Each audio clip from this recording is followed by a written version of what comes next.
Film is great. It's partly a tale of human endurance, but I guess it tested your endurance as an actor as well. Yeah, it was a 4-month shoot and highly physical, and we shot in London on a set, this replica of the ship, which was on hydraulics and in a big swimming pool, and we'd be shot with water cannons and flipped out of the boat and so on.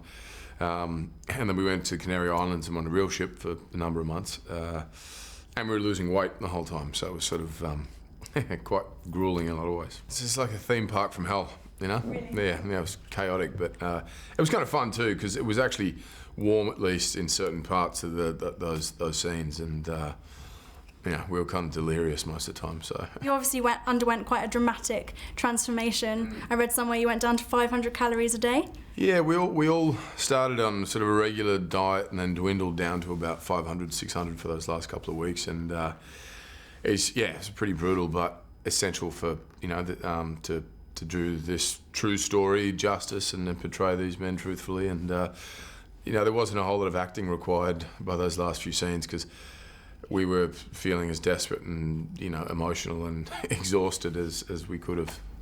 Yeah, how did you get through that? I suppose you were tasting just a little bit of what you knew these men had gone through already. Yeah, I think you also had that in the back of your mind, like this is nothing compared to what they actually endured, but we're all in it together. There was a great sort of camaraderie and sense of teamwork, because we sort of started the shoot training and losing the weight together, and by the time we got to those last few weeks, it was like we're a tight unit. It was good. This film is set 200 years ago, but now whaling is happening. There's a new mission happening in Japan. Well, how does that make you feel? Yeah, I don't understand whaling in this day and age. Certainly don't agree with it. In this period of time, it was what fueled the world, and it's just like a theme park from hell. Really? Yeah, it was chaotic, but this was kind of the workforce, and it was brutal, and there was, I think, a moral dilemma within a lot of these guys about what they were doing. I think they understood it was brutal, but in order to put food on the table, this is what they were doing.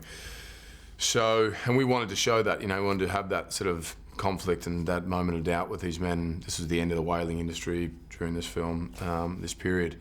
So back then, it was, as I said, kind of the way of life, but don't really understand it now.